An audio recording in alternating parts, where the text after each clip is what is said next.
Hello, this is Baybars Örsek. I'm the director of the International Fact-Checking Network at Poynter Institute, and I'm happy to be a part of the Truth and Trust Online. Today, I'm going to try to walk you through what we have been trying to do at the IFCN to restore trust in media and utilize fact-checking as a tool to achieve that goal. Before that, I think it will be helpful for all of us to go briefly over the short history of the SAS Code of Principles, which is our set of criteria that we seek the fact-checking organizations around the world adhere to reach higher standards in our practice. So the Code of Principles was basically launched in September 15, 2016. Signed immediately by 35 organizations from 27 different countries.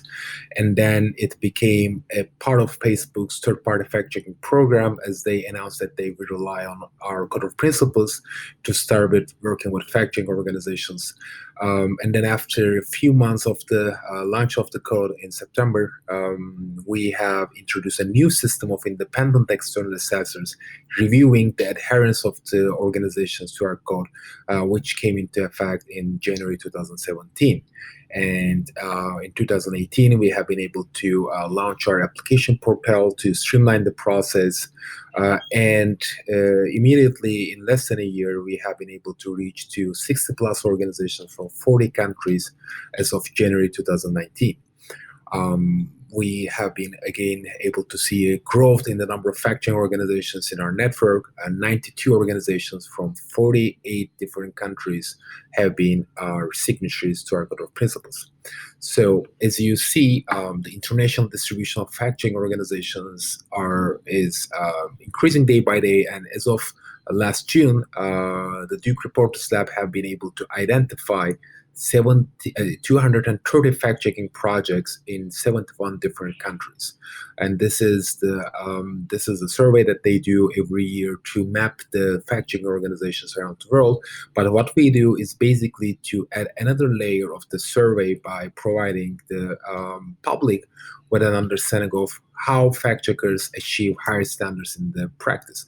So with our Code of Principles, we have been working with 92 organizations, which we call as our verified signatories, coming from 48 different countries. As you see, those organizations come pretty much from all over the world. 15 of them are from the US, 12 of them are from India. So we have a broad variety of organizations joining our community, our network, from different parts of the world with different backgrounds and different challenges and priorities.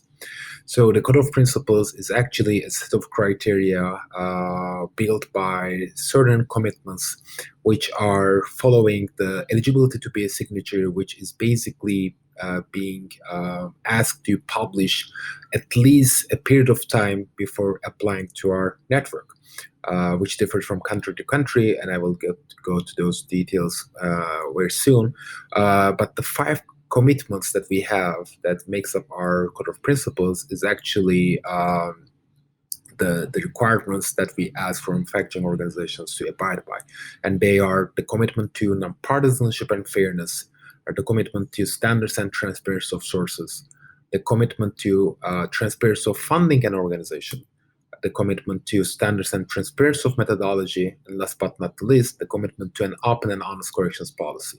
So with those commitments, we want to make sure the fact checkers are also being held accountable before their readers and audiences. So the ones that are fighting the fight, doing the fight against misinformation, can be good examples in their societies in terms of credible and respected journalism. So for those who are interested, our resources for the application assessment process are publicly available. We have every single application and their assessments, which are done by external independent assessors, are publicly available on our website, along with the guidelines that we provide with our applicants and assessors, as well as the checklist that our applicants and assessors follow every time they have their applications, and have to file an application and also submit a complaint, where we also communicate this with our assessors and the verified signatures to ensure higher standards within the network. So how we do that is basically what we have been putting our efforts mostly, which is creating a process where those applications are being assessed by external assessors who are journalism professors, researchers, or media consultants and have a solid knowledge of the media and fact-checking ecosystem. They should have a broad understanding of the transparency and freedom of the press and the political context of the country of region where they work and where they assess applicants publish their fact check. So that makes our process and back and forth communication between assessors and us, our team, and for the work that they do, assessors receive a $350 funding, which is subsidized by the $200 that we receive from the applicants, and the rest is covered by our own internal funding. And after the assessments, our advisory board offers either acceptance or rejection to the applicants, highly benefiting from the assessments that we get from our independent and external assessors, which we have right now more than 100 assessors in 60 different countries. And after working on the Code of Principles for more than 2 years, we have decided that we had to go over our criteria in 2019, and that was basically following a new term in the IFCN after the International Fact-Checking Network had hired a new team to carry out the operations. And in order to achieve that goal, we have launched a comprehensive auditing in April 2019 with Peter Cunliffe-Jones, the founder of AfricaCheck, a leader in fact-checking world, to go over a number of applicants and applications and assessments, up to 30 sample of 30 assessments, particularly focusing on areas of inconsistency and challenges that we had during the process. And then we have identified the success and challenges of the reputation of the Code of Principles as perceived by our advisory board members, assessors and academics, and other stakeholders that use the Code of Principles as a criteria. So we had the aim to introduce new criteria before the first quarter of 2020, and then we have managed that. So we have decided to start that review and update on the criteria that is attached to the Code of Principles by surveying and interviewing with more than 50 verified signatories, suggesting changes on the criteria. And we put so much emphasis on the legitimacy of those changes. So that's why we have asked the verified signatories to take an active role in those discussions. And with more than 82% of approval rate among the signatories, we have been able to implement those new changes. So the review of the Code of Principles and its criteria was basically as a result of the self-identified absence of agreed baseline standards for methodology and sourcing, varied understandings among signatories and assessors of what nonpartisanship is, gaps in verification system that bad actors could potentially exploit, parent media and their fact-checking units having different standards of accuracy. And it's also important to say that our network consists of organizations roughly half by larger media houses and roughly half by standalone fact-checking organizations. So the difference of understanding between parent media and their fact-checking units had a big role in our effort to modernize and revitalize our Code of Principles. Lack of financial transparency, different requirements for different organizations have been always a challenge. So we had attempted to address that one as well.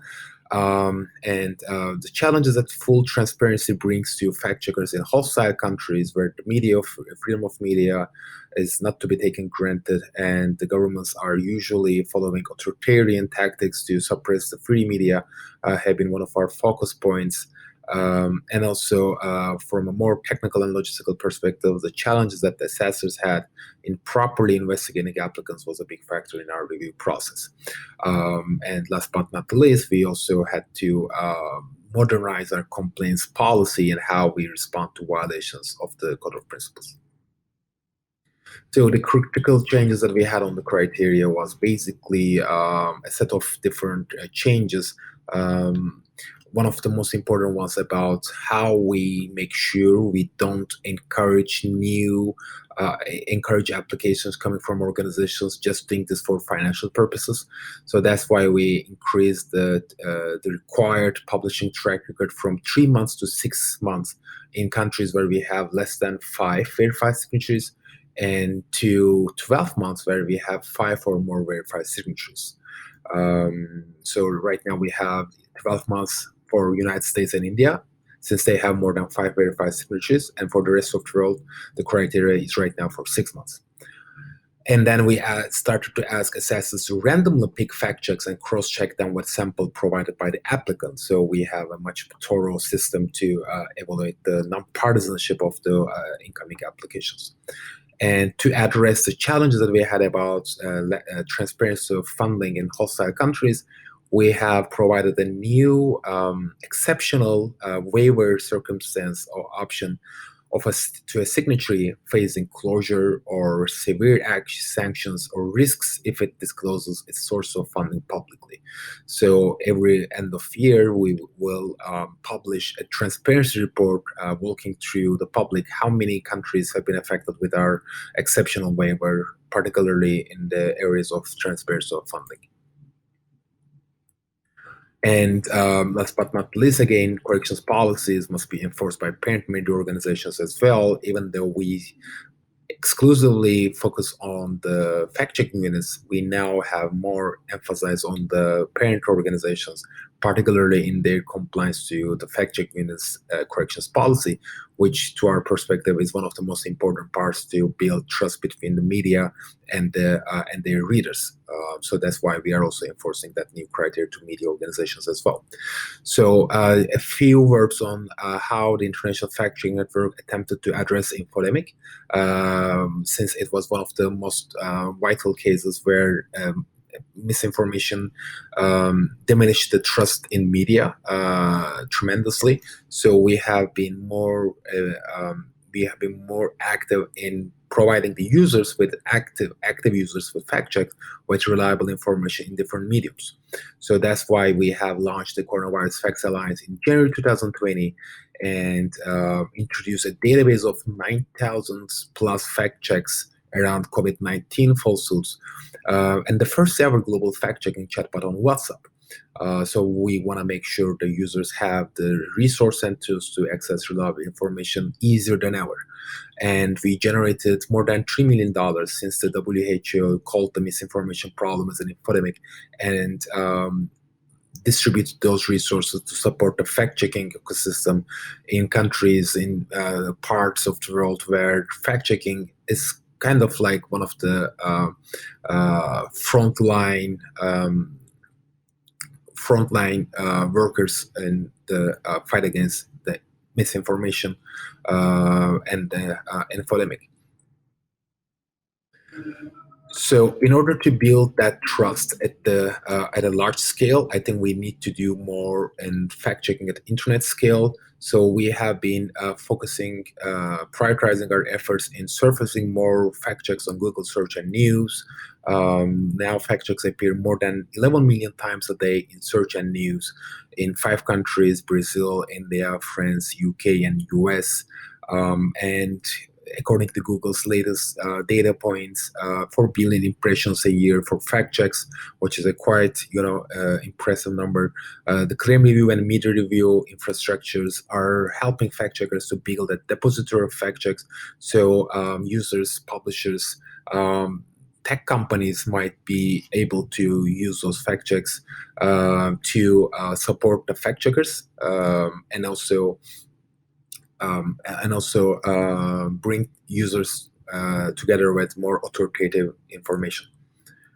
And the Google Fact Check Explorer is now hosting fact checks and allows fact checkers and organizations like us to automate and surface authoritative sources more broadly.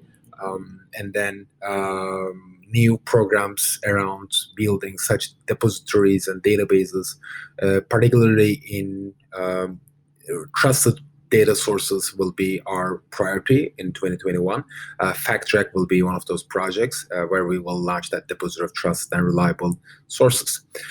So we hope to empower the fact-checking organizations to work at the internet scale and contribute to the efforts in building trust towards media, hopefully much stronger and much structured in the years to come. Thank you.